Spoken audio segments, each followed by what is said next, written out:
안녕하십니까 여러분. 11월 25일 주간 IT 뉴스 시간입니다. 첫 번째 소식입니다. 3060 Ti 제품의 출시가 얼마 남지 않은 것 같습니다. 국립전파연구원에 공개된 자료에 따르면 몇몇 브랜드가 3060 Ti 제품의 전파 인증을 한 점이 드러났습니다. 우선 조텍에서는 트윈 엣지 한 가지 제품만 등록된 상태입니다. 모델명에 따르면 8GB GDDR6 VRAM이 탑재된 것으로 보이네요. 그리고 에이수스도 전파 인증을 마쳤습니다. 에이수스는 터프, KO, 듀얼 세 가지 제품을 등록했습니다. 이렇게 되면 아마 또 KO가 주력으로 갈 라인업일 것 같습니다. 에이수스 3070 제품을 보면 지금 한국에서 판매되는 제품은 KO와 KO 오버클럭 제품뿐입니다. 제가 듣기로도 당분간은 KO만 판매한다고 알고 있습니다.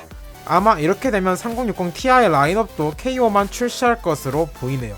저는 KO를 굉장히 좋게 보는 입장이라 상관없지만 종종 투팬이어서 거른다는 분들이 있어서 그분들에게는 실망적인 소식일 수도 있다고 봅니다. 근데 3070에서도 발열을 잘 잡았는데 3060 Ti에서 발열을 못 잡을 일은 없다고 봅니다. 그리고 3060 Ti는 3펜이 주가 아니라 2펜이 주가 될 것으로 보이는 상황에 오히려 이번에는 더 좋은 평가를 들을 것 같네요. 그리고 비디오 카드에서 3060 Ti의 성능이 일부 공개되었습니다.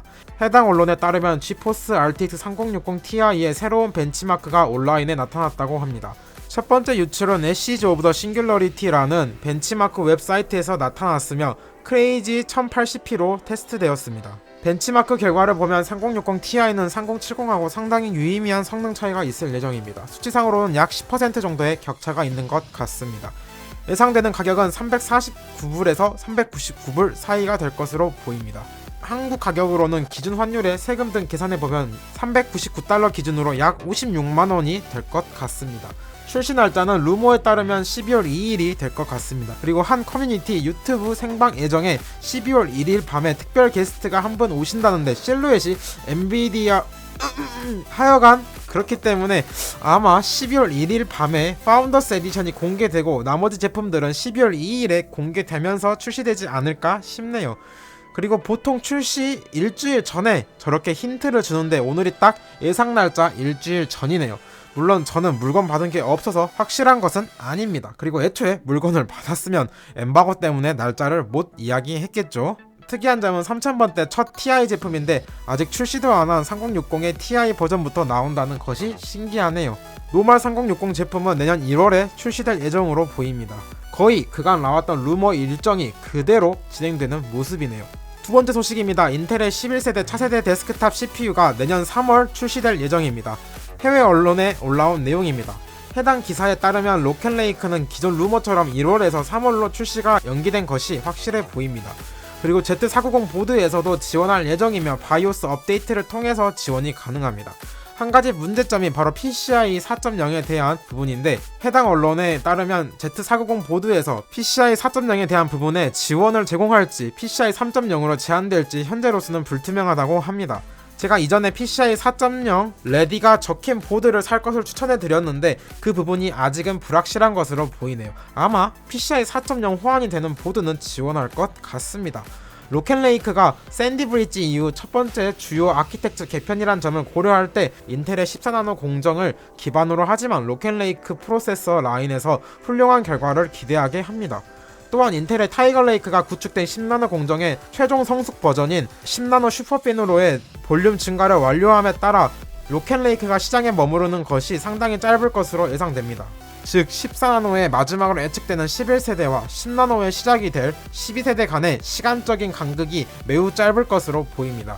현재 나오고 있는 루머를 종합해보면 첫 10나노 데스크탑 CPU인 엘더레이크는 내년 4분기에 등장할 확률이 높습니다.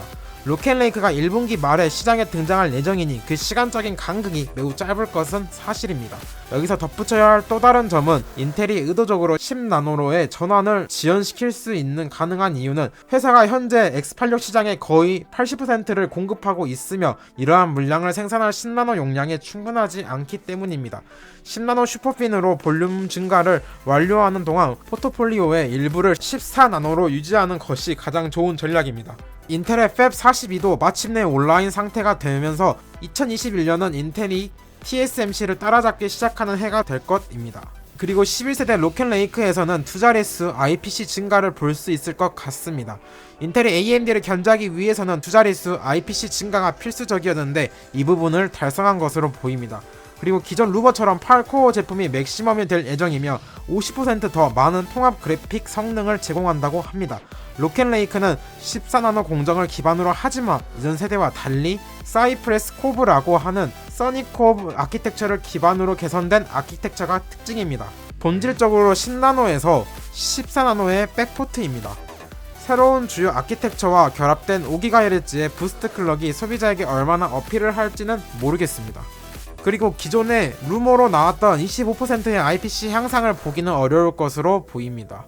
종합해보면 싱글 성능이 AMD의 젠3와 비슷한 수준으로 출시될 가능성이 높아 보입니다. 소비자들의 반응 또한 그리 좋지 않은 모습이며 다들 11세대는 거르고 12세대에 어느정도 기대를 가지는 모습입니다. 10세대 유저들이 11세대로 넘어갈 만한 메리트가 있는 성능 차이를 낼 수 있을지 지켜봐야겠네요. 과연 인텔이 쏘아올린 로켓이 스페이스 X가 될지 나로우가 될지 지켜봐야겠습니다.